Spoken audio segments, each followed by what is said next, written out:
तील जे देशमुख कुटुंबीय आहेत त्यांना धक्का जरी लागला तर धनंजय मुंडेंना रस्त्यावर फिरू देणार नाही असा इशारा मनोज जरांगेंनी दिला आहे. त्यांचं काय त्याच्या डोक्यात फरक पडलाय.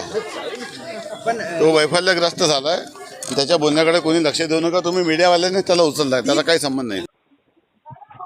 हॅलो, आशिष जल्लोष साहेब नमस्कार. बोलता कोण बोलता?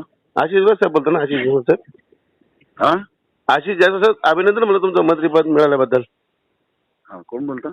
मी पाटील बोलतो सर, कुठून? संभाजीनगरमधून. हॅलो, धन्यवाद.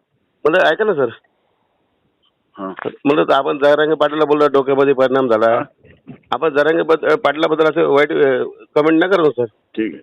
आणि तुम्ही ऐका ना. हॅलो, हा तुम्ही जे बोलले ना जरांगे पाटील बागले कोणीच बोलू शकत नाही माहिती का. तुम्ही जे बोलू हिंमत नाही साहेब, तुमची दाद द्यायला पाहिजे.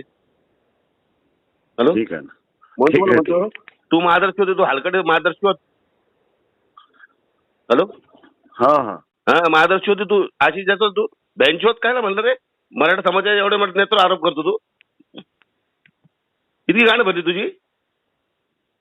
हॅलो, हा हा इतकी गाणं भरली की तुझी. म्हणजे आता कसं बोलायचं का? अहो शिंदे साहेब जरांगे पाटील बोलताना तू इतकी मंत्री झाली इतकी मंत्री